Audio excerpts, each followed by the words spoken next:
Hello，大家好，我是小袁同学。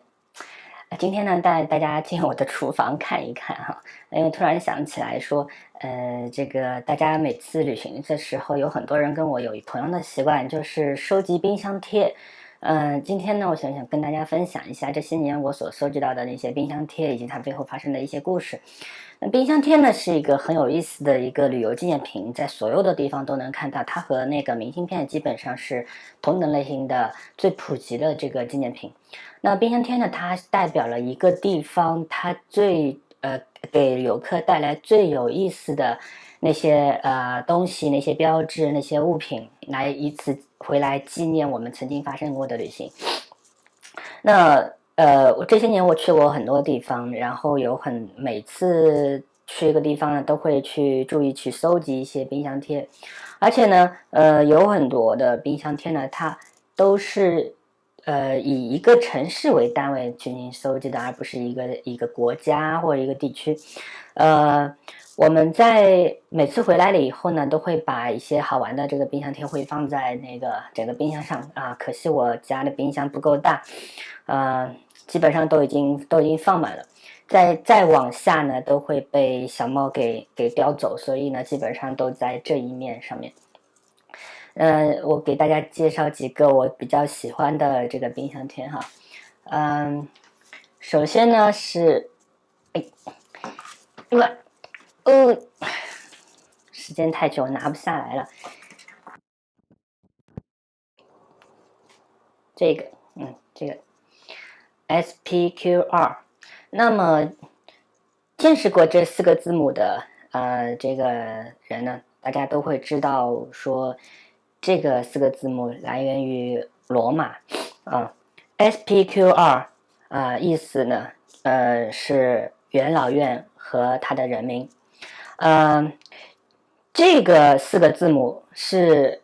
在罗马最常见的，在所有的比如说窨井盖上面，在所有的砖头上面都会经常会看到的 SPQR 的这个词。当然罗马有很多值得买的其他的东西，我还看到过一个冰箱贴是那个罗马城的起源，一头狼喂养了2兄弟，罗姆罗斯2兄弟啊。然后呢还有这一块也是这个陶片啊，这个陶片呢上面是这个莫斯塔尔是塞黑的一个非常著名的这个旅游胜地。这座桥，这上面画的这座桥呢，就是当地最有名的这个世界遗产的这么一个所在地。那么莫斯塔尔这座桥呢，每年在这个夏天的时候呢，它都会举行一个当地男孩子的一个成人礼啊。这座桥的这个距离它的下面的这个条河非常的高，每一个成年的男孩子都必须从桥上面跳下去，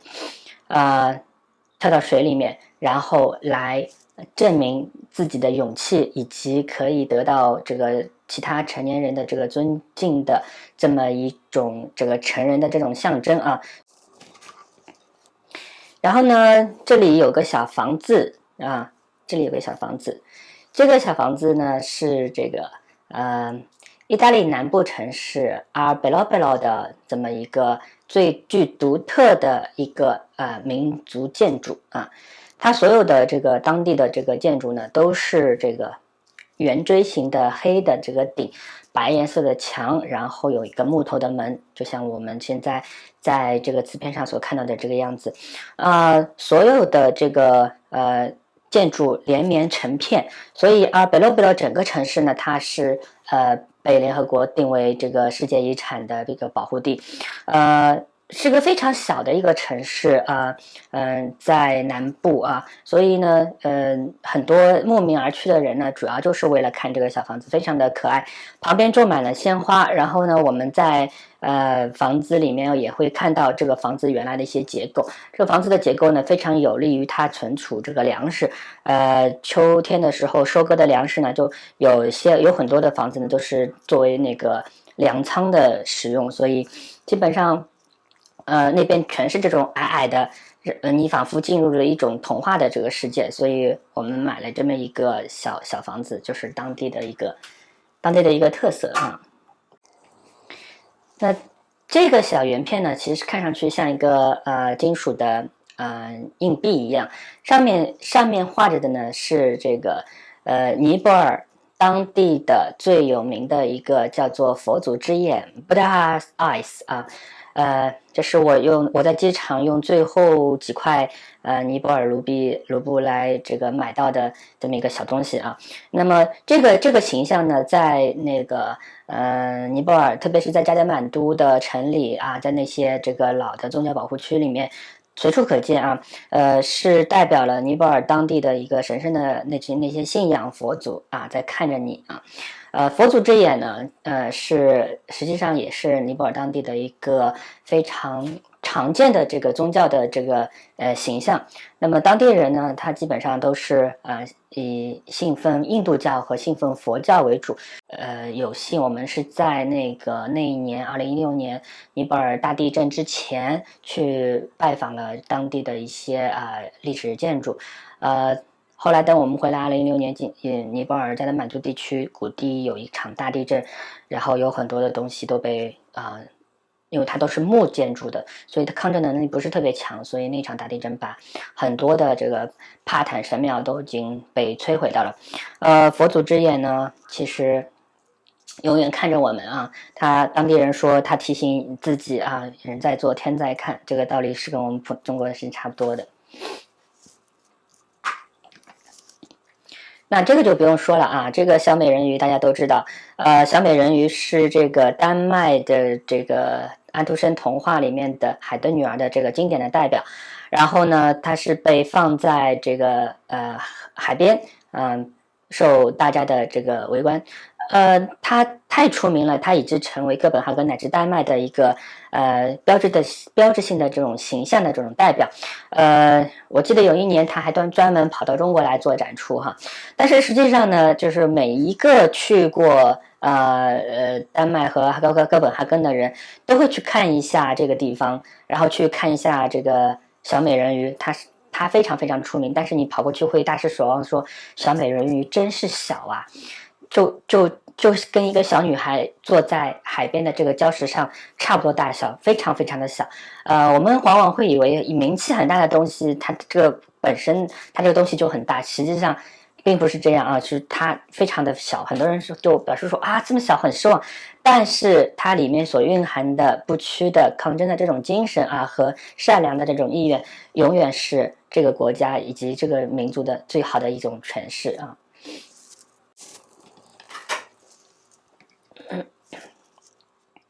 那一年呢，我们还去了一次这个就是前南斯拉夫地区，我们就是现在称为巴尔干地区。这个欧洲的火药桶，经过连年的战争的这个创伤呢，已经是千疮百孔，目前还是在从上个世纪90年代的那场战争里面恢复过来，里面的这个国家和民族之间的矛盾呢，此起彼伏，纠缠不清。我们到了这个地方，这个是萨拉热窝。萨拉热窝这个城市已经有几千年的这个历史了。那么在南斯拉夫联邦共和国存在的时候呢，它是南斯拉夫的一个首府。老一代的这个上了年纪的人呢，他也知道说那部电影很有名啊，瓦尔特保卫萨拉热窝。萨拉热窝呢是一个饱受创伤的这么一个城市，现在是萨黑的这个首府啊。那么这个陶瓷片的这个疆域呢，就是现在我们萨黑的这个国家的这个疆域。我们去萨拉热窝看一下以后，你就会觉得说，其实生活在中国还是蛮幸福的。曾经大家都是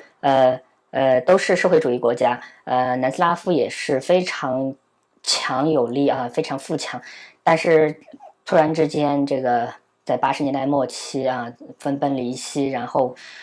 国家陷入战争，陷入了混乱，人民陷入了这个痛苦当中。所以呢，其实珍惜和平的当下还是最重要的一件事情。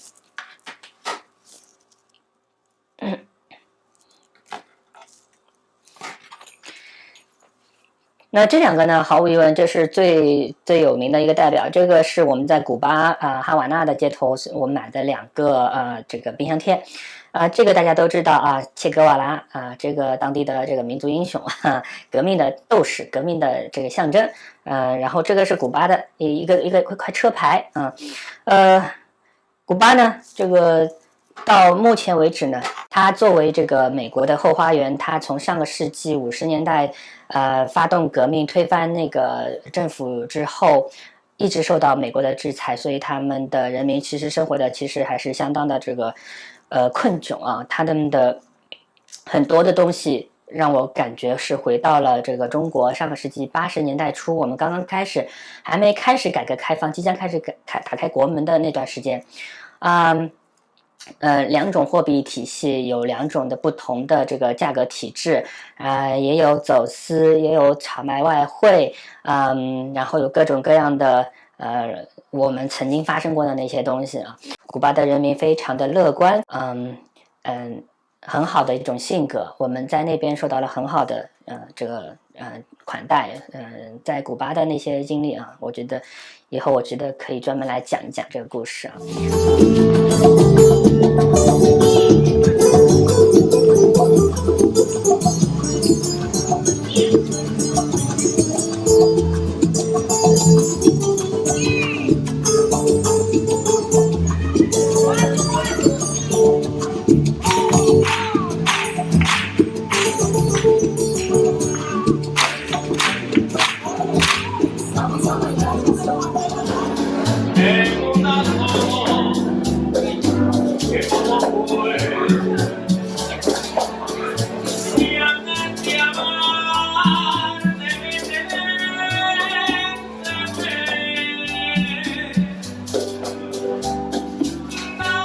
Anyway， 我们可以在那古巴看到很多很多的卡斯特罗和切格瓦拉的这个形象当然了，年轻一代并不是这么想，老一辈会说，这个革命给他们所带来的一些荣耀什么的，和改变是非常巨大的。然后我也问了当地的年轻人，我说，你们是怎么看待这场革命的？他说，这场革命要看是针对谁。有的人得到了利益，有的人失去了所有的东西，有的人盼望变革，盼望新生。反正 anyway， 这个国家目前还是处在一个变革的前夕。我们能够深刻的感受到，年轻一代人他所强烈的一种要求改变现状的这么一种愿望啊。所以，古巴是一个在我们想象当中是非常漂亮、美好、安宁的这么一个加勒比海地区的国家，但是实际上一场我个人觉得有变革的风暴正在年轻人当中正在酝酿当中。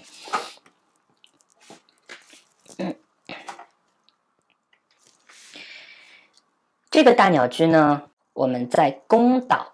在宫岛的大鸟居，那个大鸟居呢也是一个巨大的水上鸟居，它伫立在濑户内海里面，然后每次太阳西下的时候，就有很多人就围观的在鸟居旁边看夕阳。这个鸟居非常的大然后非常高，然后一涨潮了以后呢，下面的这个基座全部会被漫掉，然后就会神奇的伫立在海上。水上鸟居呢，在日本呢大概有好几个，但是这个是最出名的宫岛宫岛呢距离广岛并不是很远，大家以后有机会的话，可以在这个四国地区游历的时候呢，可以去那边去看一下。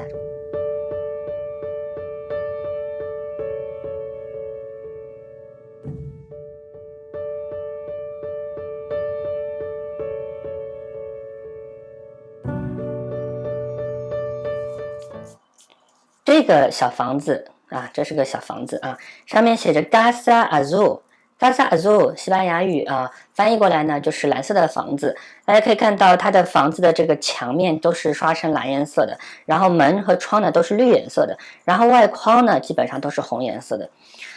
Casa Azul 蓝色之家是墨西哥最伟大的女艺术家弗里达的这个生前的这个居所啊。弗里达他已经是墨西哥国宝级的这个艺术家。每次我们讲到这个墨西哥的这个现代艺术的时候，弗里达的这个名字和她的老师和她的丈夫里维拉的这个壁画总会被提及啊。我们可以在墨西哥城里面看到好多地方都有里维拉的他的这个作品啊。但是呢，弗里达的这个名气好像现在比那个里维拉更胜一筹。弗里达作为一个女性，作为一个残疾人，作为一个受伤的对爱情坚持不渝的这么一个他们在他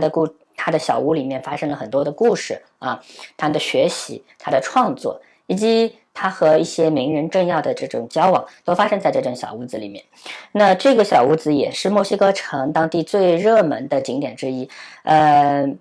基本上它是需要每天它都是需要去网上提前很久去预约，预约完了以后呢还要去排队，然后才能进去啊。那我们可以在这间小屋子里面看到弗里达的这个生平，看到他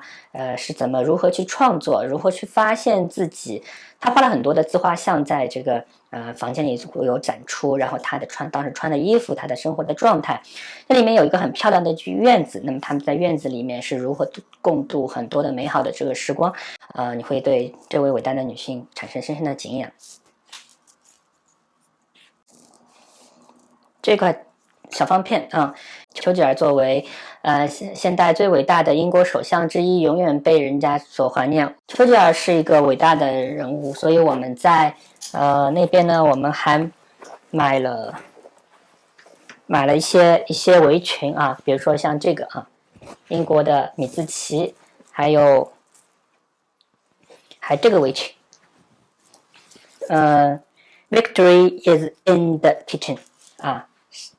胜利在厨房，对 ，OK， 今天呢，我的冰箱贴呢就介绍了这么多啊，里面大家可以看到有很多的这个故事啊，今天来不及一一细讲但是呢，我就相信说每个喜欢去旅行的这个朋友们，都是心怀着一颗对这个世界充满的一种热爱，是有一个非常大的一个好奇心。这样的话呢，我们才能推动我们不断的去到世界各地去看一看，去学习当地的一些历史文化风貌，来去提升自己，来开阔眼界。旅行是一个很好的一种学习的一种途径和方式。那么在这个过程当中呢，结交了很多的朋友，开阔了很多的新的这个眼界。我觉得是